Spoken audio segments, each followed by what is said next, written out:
And they found in this beautiful research, there are two types of people. One, those who think that they are self-aware, those who think.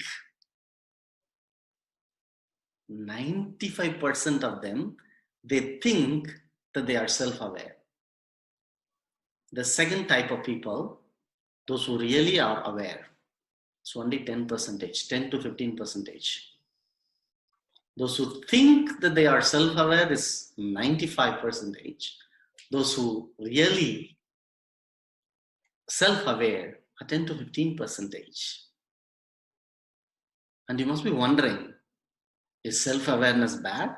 I'm not here to say that going self-introspection is bad, but the research outcome is this. People who introspected more were stressed and depressed. And those 95% including them. So, including me and most of you viewers. When you introspect more, because we think the Lenten season is going back to the past. We need to think of our sins. Come on, we need to think of our life, what had happened in the past. These all good, but I'm asking you to strike a balance, because people who introspected more were stressed and depressed. They became less satisfied in job. They were less satisfied in relationship. Sometimes, even with your own spouse, with your own children, it might come in. If you are a person of highly self-introspective, it might even come. Do they love me? Is there any meaning? Do I love them? Is it really love? So many things. It's like peeling the onion. You keep on asking questions. What happens? You are less control in life. Most of the mistakes happen because of this. Self-introspection is a very good thing. Now, this is the one misleading most people, 95% of people.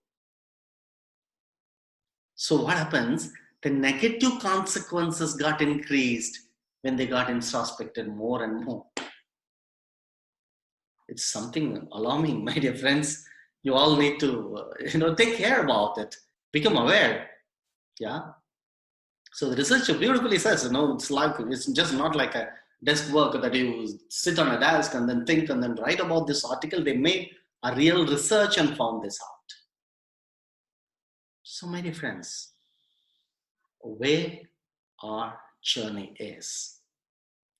Self-introspection is very good, but most of the time we get fixated. We get fixated. Just like, children, when they play video games, you need to see them. And when they watch YouTube, fully into it. And they won't even take the eye up. You ask them, how are you? Did you eat? Only those answers. Fully fixated. Most people who self-introspect more get fixated with something that is a failure. He or she has been a friend to me for so long here, but why is he or she not talking to me? Fixated. Why is he not minding me? I have been earning so much money. I lost everything. Why this failure keep on happening to me? Fixated. I keep helping so many people. Why people do not help me in turn? Fixated. I keep doing so many works in my family. I keep helping. I even take care of every small things for my spouse. Why is he not loving me? Fixated. So I'm not happy in this life. Fixated. This fixation can bring in tragedy. This fixation can make a dynamite burst. So my dear friends, we need to concentrate or think about it. What are all the fixations that I have? Sometimes it can be fixation of low self-esteem. When people come and appreciate me in those days, before, when I wasn't aware of these fixations, when they appreciate me, I say, thank you, thank you. And I will say, these people may be saying the same appreciation to everybody simply. And when they come and appreciate me, some of my good works, I say thank you. But internally, in the heart of heart, I wasn't taking it in. I was always fixated.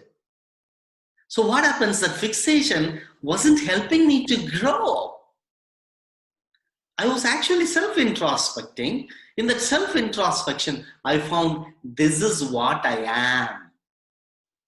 And I got fixated in it. Ask yourself, what are those fixations? Fixations are like I've already expressed to you some of those examples. Like, you leave a fish in an aquarium, block it, put a mirror plank, block it, and keep it for 21 days.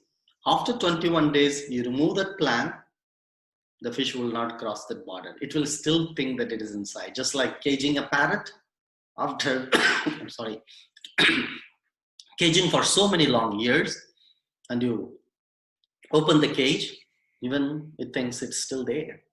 So like this, fixation, so many fixations are there inside. These fixations will not help us to experience God. We think I'm ugly. Another fixation, we ourselves draw as schema of beauty and we don't fit in. We see others as beautiful, charming, handsome. Wow. Why am I like this? Fixated. I am not worthy to be loved. Fixated. So come on, let's move. Why? Because this fixation is like pouring the new wine into the old wineskin. It will only burst. Because God says, just before we saw, He creates a new things. If you are stuck on the past, you will never be able to perceive God's goodness. That's why old wineskin, new wine. God keeps pouring new wine into our hearts every day. So don't take the bottle and pour in every day. God gives you newness, joy. So my dear friends, most of us, we are only thinking that we are self-aware. So thinking is not knowing ourselves. Thinking itself is not knowing ourselves. Knowing is different. To know yourself, that is a dynamic process. Most often, thinking gets us fixated. Become aware of it, my dear friends. And that's how Romans chapter 12, verses 3 to 8. If you all can, maybe some of these things, it's hidden, so I will read it for you. Because of the privilege and authority God has given me, I give each of you this warning. Paul writing to the Romans. I give each of you this warning. Don't think you are better than you really are. Be honest in evaluation. Be honest in your evaluation of yourselves, measuring yourselves by the faith God has given us. Just as our bodies are made of many parts. So evaluate the way God created you, the way God made you wonderful. So my dear friends, hope I'm not boring you too much. It's a journey, it's really a question that we need to ask ourselves. Am I introspecting too much? What happens when you introspect too much? You get into the question of why. That's why at the beginning of my talk, I told you the self-discovery, a journey from why to what. A journey from why to what. We have too many why questions. Why question will not help you. Sometimes it can.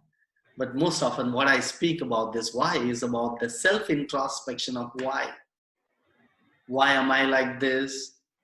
Why nobody's loving me? Why everybody whom I relate will be with me and then go away from me? Why I am not faithful to the decisions that I make? Why I am sinning again and again? Why I am not able to keep the Lent very healthy and holy? At the beginning of the Lent, I decided not to eat meat. I started meeting people and eating meat. So this why doesn't help you to grow. Why sometimes gets you stuck. So let's move from why. There is another question now. Why? Why this virus?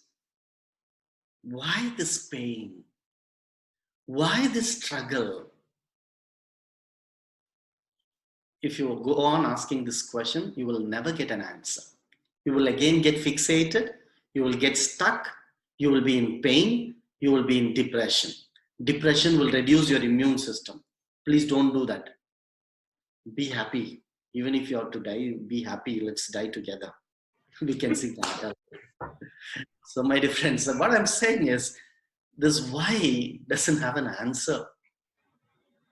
Certain things, I'm not God. But what I believe internally, most of the things we create those pains, right? So the question of why this struggle is not God looking at us. When all the worship places are empty, closed down, is this beyond God's power? Why? Why cannot answer you? So how we can travel from this pain?